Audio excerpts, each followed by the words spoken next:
East Bengal বছরের প্রথম অনুশীলন শুরু করলো। আর প্রথম অনুশীলনের দিনই কিন্তু ইস্ট বেঙ্গলের তরফ থেকে বিদেশি প্লেয়ারের থ্যাংক ইউ পোস্ট এসে গেল। হ্যাঁ, তোমরা ঠিকই শুনছো, ইস্ট বেঙ্গল কিন্তু তাদের বিদেশি প্লেয়ারকে এবার ছাড়তে চলেছে। প্রথম বিদেশি প্লেয়ারকে ইস্ট বেঙ্গল ছেড়ে দিল। কে সেই প্লেয়ার, কেন তাকে ছাড়া হলো, তার পরিবর্তে ইস্ট বেঙ্গল কি ভাবছে, সমস্তটা নিয়ে আলোচনা করে নেব আমরা এই ভিডিওতে। তাই ভিডিও শুরু করার আগে একটাই রিকোয়েস্ট, চ্যানেলে যারা প্রথমবারের জন্য এসেছো মনে করে চ্যানেলটাকে সাবস্ক্রাইব করে নিও, তাহলে প্রিয় দলের খেলার সমস্ত আপডেট তোমরা এখানে পেয়ে যাবে। তো চলো আর দেরি না করে ভিডিও শুরু করা যাক। তো ইস্ট বেঙ্গল কিন্তু তাদের লক্ষ্য যে এই বছরটাকে ভালো করে সমস্ত টুর্নামেন্টে পারফরমেন্স করা। আমরা ডুরান্ড কাপেও দেখেছি ইস্ট বেঙ্গল সেমিফাইনাল পর্যন্ত রিচ করেছিল এবং সেখানে ভালো পারফরমেন্স। আইএফএ শিল্ডের ফাইনালে গিয়ে একটুর জন্য ট্রফি এলো না এবং সুপার কাপেও ফাইনালে ওই একটুর জন্য ট্রফি এলো না। তো ট্রফি আনতে মরিয়া কিন্তু ইস্ট বেঙ্গল, কোনো জায়গায় খামতি রাখেনি ইমামি। অনেক রকম ইস্ট বেঙ্গল ইমামি ছাড়াও কো স্পন্সার জোগাড় করছে। কিছুদিন আগে তোমাদের জানিয়েছিলাম যে একটা ক্যামেরা সংস্থা তারা ইস্ট বেঙ্গলের কো স্পন্সার হিসাবে আসছে। এছাড়া কিন্তু আরও একটা সংস্থা আসছে, তারাও আসছে। তো ওভারঅল ইস্ট বেঙ্গল কিন্তু যথেষ্ট দলকে নিয়ে ভাবছে এবং সিরিয়াস। কিন্তু এই ইন্ডিয়ান ফুটবলে জঘন্য পরিস্থিতি, যেখানে কোনো খেলা নেই, খেলা হচ্ছে না, সেখানে কি হবে বিদেশি প্লেয়ারদের নিয়ে? দীর্ঘদিন কোনো বিদেশি প্লেয়ারকে বয়ে নিয়ে গিয়ে তো খুব একটা লাভ হবে না।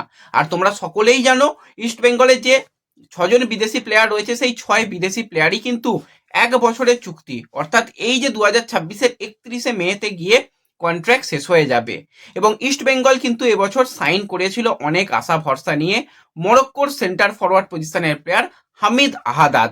তো সেই হামিদ ইস্ট বেঙ্গলে এলো, অনেকগুলো ম্যাচ খেললেও তার পারফরমেন্স খুব একটা যে চোখে পড়ার মতো নয়। যদি আমরা হামিদের পারফরমেন্স নিয়ে কথা বলি, হামিদ কিন্তু ইস্ট বেঙ্গলের জার্সি গায়ে বেশ কয়েকটা ম্যাচ খেলেছে, সেখানে আমরা তাকে দেখেছিলাম সুপার কাপে সে গোল পায়নি। এছাড়া যদি আমরা কথা বলি আইএফএ শিল্ডে সে কিন্তু শ্রীনিধির বিরুদ্ধে একটা গোল পেয়েছিল।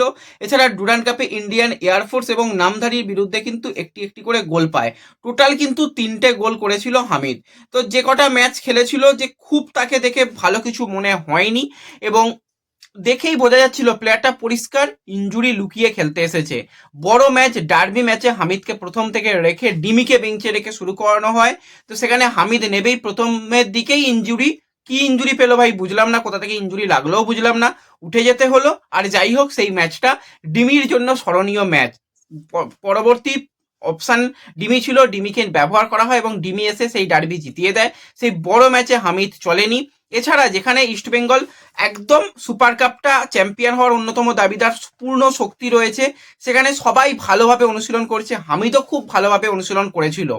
একদম শেষ মুহূর্তের ট্রেনিং, যেদিন হামিদের জন্মদিন ছিল খুব সম্ভবত, সেই দিন ভাই পাকা পোনা করতে গিয়ে, আমি এই কথাটা বারবারই বলেছি, আজকেও বলছি, সম্পূর্ণ ব্যক্তিগতভাবে পাকা পোনা করতে গিয়ে সে নিজেকে ইনজিওর্ড করে এবং সে সুপার কাপ থেকে বেরিয়ে যায়। যেখানে পূর্ণ শক্তির দল ইস্টবেঙ্গল পাচ্ছিল, যেখানে ইকার সে অলরেডি কার্ডের জন্য সাসপেন্ড ছিল, গোয়ার থেকে ইস্টবেঙ্গল ধারে বারে এগিয়ে থাকতো, সেখানে হামিদ বলল কোনো দরকার নেই, আমি মাঠের বাইরে চলে যাচ্ছি, দলকে সমান সমান করে দিচ্ছি।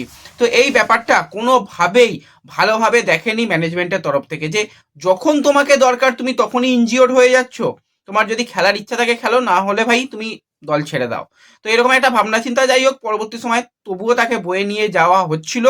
কিন্তু এই যে সুপার কাপের পর যে ছুটিটা দেওয়া হয়েছিল, সেখানে সবাই দেশে ফিরে গেছে এবং সবার কাছে কম বেশি অফার ছিল এবং এত ভালো একটা অপরচুনিটি ইস্টবেঙ্গল পেয়েছে যে প্রত্যেকটা দল থেকেই দেখা যাচ্ছে বিদেশি প্লেয়াররা লোন আউট হয়ে যাচ্ছে, বেরিয়ে যাচ্ছে কন্ট্রাক্ট টার্মিনেট করে।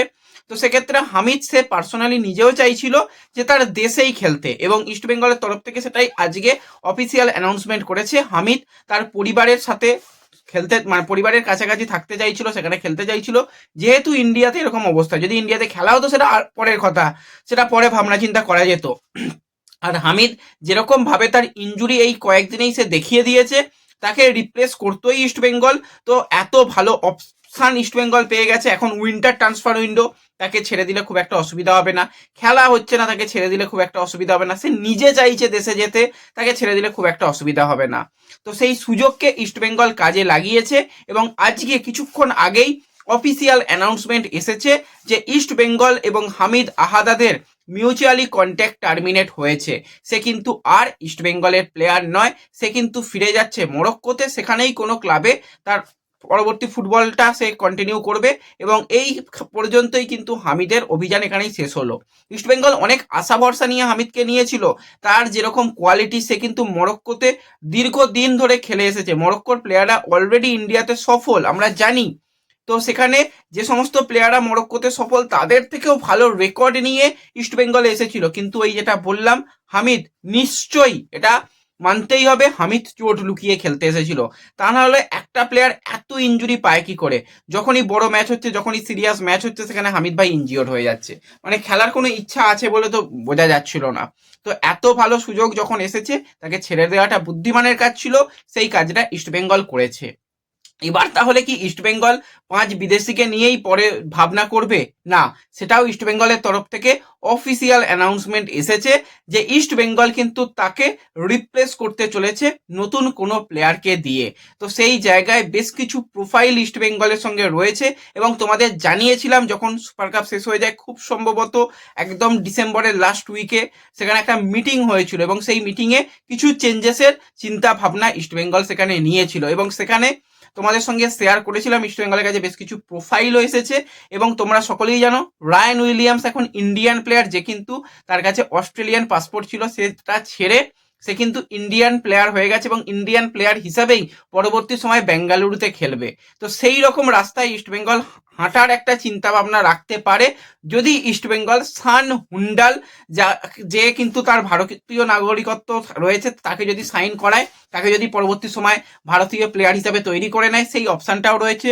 সান হুন্ডাল নো ডাউট একজন ভালো অ্যাটাকার, সেন্টার ফরওয়ার্ড, কানাডাতে যথেষ্ট ভালো সে পারফরমেন্স করেছে, এছাড়া যে কোনো জায়গাতেই যথেষ্ট সে ভালো পারফরমেন্স করেছে এবং অলরেডি সান হুন্ডালের এজেন্টের তরফ থেকে ইন্ডিয়ার বেশ কিছু ক্লাবের কাছে অ্যাপ্রোচ করা হয়েছে। না সে ইস্টবেঙ্গলেই সাইন করছে বা ইস্টবেঙ্গলেই আসছে সেটা বলার মতন এখনো সময় আসেনি, কারণ আরও বেশ কিছু প্রোফাইল ইস্টবেঙ্গলের কাছে রয়েছে যাদের দিকেও কিন্তু ইস্টবেঙ্গল নজর দিতে পারে।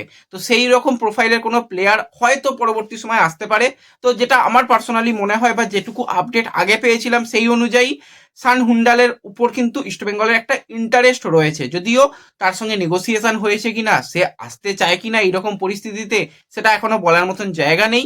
তো এই মুহূর্তে যেটা আপডেট যে ইস্টবেঙ্গল কিন্তু হামিদকে ছেড়ে দিয়েছে, তাকে রিপ্লেস করার জন্য নতুন প্লেয়ারের সন্ধানে রয়েছে এবং থাংবয় সিংটো এবং সেখানে অস্কার ব্রুজন তাদের পরামর্শ মতোই কিন্তু ম্যানেজমেন্ট প্লেয়ার আনবে। ম্যানেজমেন্ট কখনোই ম্যানেজমেন্টের পছন্দের প্লেয়ার আনবে না, যেটা এতদিন করতো যে আমরা পছন্দের মতন প্লেয়ার দিলাম এবার কোচ খেলাক, না সেটা হবে না। কোচের মতন পছন্দের প্লেয়ার বেছে নেবে। তো সেক্ষেত্রে ইন্দোনেশিয়ার কিছু প্লেয়ারের দিকেও কিন্তু নজর দিতে পারে, সেরকমটাও খবর রয়েছে। তো আরও ডিটেল আপডেট খুব তাড়াতাড়ি আমরা শেয়ার করে নেব। আমাদের সোশ্যাল মিডিয়া পেজটাকে ফলো করে রেখো, ডেসক্রিপশন বক্সে রয়েছে ফেসবুক পেজ, টেলিগ্রাম চ্যানেল এবং হোয়াটসঅ্যাপ চ্যানেল, সেখানে সমস্ত লেটেস্ট আপডেট পেয়ে যাবে। তো এই ভিডিওতে এটুকুই আপডেট শেয়ার করার ছিল। ভিডিও ভালো লাগলে লাইক শেয়ার করে দিও, চ্যানেলে প্রথমবারের জন্য এলে সাবস্ক্রাইব করে নিও। দেখা হবে পরবর্তী ভিডিওতে, ধন্যবাদ।